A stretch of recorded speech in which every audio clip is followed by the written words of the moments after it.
The night of December 2nd, 1984, began like any other in Bhopal, India. The city slept, unaware of the horror about to unfold. At the Union Carbide pesticide plant, a deadly leak was brewing. Shortly after midnight, a toxic cloud of methyl isocyanate gas escaped into the air. It was colorless and odorless, but deadly. People woke to burning eyes and choking throats. Panic spread quickly. Thousands fled into the night, not knowing what was happening or where to go. The gas burned their eyes and skin. It seared their lungs with every breath. Children and the elderly were the most vulnerable. Many collapsed in the streets, unable to escape the invisible killer. The scale of the disaster was unprecedented. Emergency services were quickly overwhelmed. By dawn, the full extent of the tragedy began to emerge. Bodies littered the streets. The night of terror had changed Bhopal forever. It would come to be known as one of the worst industrial disasters in history. The Union Carbide pesticide plant stood as a symbol of progress in Bhopal. It promised jobs and economic growth, but beneath the surface, danger lurked. The plant stored large quantities of methyl isocyanate, a highly toxic chemical. Safety measures were inadequate, warning systems were faulty, staff training was poor. On that fateful night, water entered a tank containing 42 tons of methyl isocyanate. This triggered a violent reaction. Pressure built up rapidly inside the tank. Safety systems failed to contain it. The toxic gas burst free, escaping into the night air. Plant workers were unprepared for such an emergency. They had no way to stop the leak or warn the city. Investigations later revealed a history of safety violations at the plant. Cost-cutting measures had compromised crucial safeguards. Maintenance was neglected. Safety drills were rarely conducted. The company had ignored warnings about potential risks.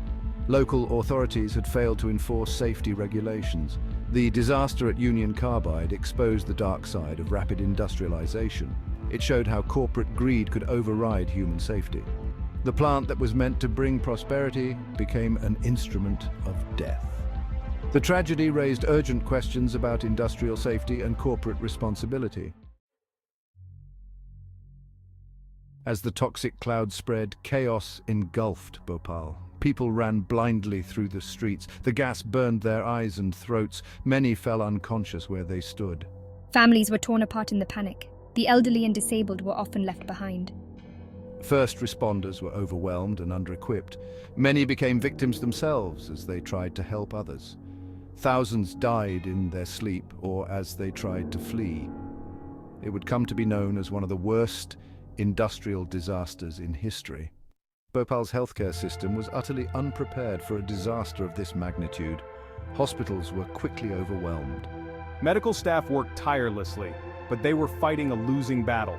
They lacked information about the gas and how to treat its effects. The lack of resources was crippling. Doctors and nurses worked to the point of exhaustion. The scenes in the hospitals were nightmarish. Outside the hospitals, the rescue efforts were equally chaotic. Soldiers worked alongside civilians to transport the injured and remove the dead. The city's morgues were full within hours. Help began to arrive, but coordination was poor. The Bhopal gas tragedy didn't end with the night of December 2nd to 3rd, 1984. For survivors, it marked the beginning of a lifelong struggle with health issues. The toxic gas caused severe and often permanent damage to the lungs, eyes, and other organs. Many survivors developed chronic respiratory problems. They struggled to breathe normally for the rest of their lives. Persistent coughs and frequent lung infections became common. Eye problems were another lasting legacy of the disaster. Many survivors suffered partial or complete blindness. Others developed chronic eye irritation and infections. The gas also affected the nervous system. This led to weakness, fatigue, and memory problems. Some survivors experienced seizures and other neurological issues. The psychological trauma was equally severe. The tragedy's impact extended to the next generation. Women who were pregnant during the disaster often had miscarriages or stillbirths. Children born to survivors showed higher rates of birth defects. Many had developmental delays and learning difficulties. The contamination of soil and groundwater around the plant site added to the long-term health risks. Decades after the disaster, Bhopal's healthcare system continues to struggle with its aftermath. Special clinics were set up to treat gas victims, but they are often underfunded and overcrowded.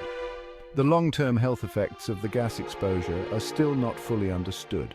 The fight for justice for Bhopal's victims began almost immediately after the disaster. It has continued for decades with little resolution.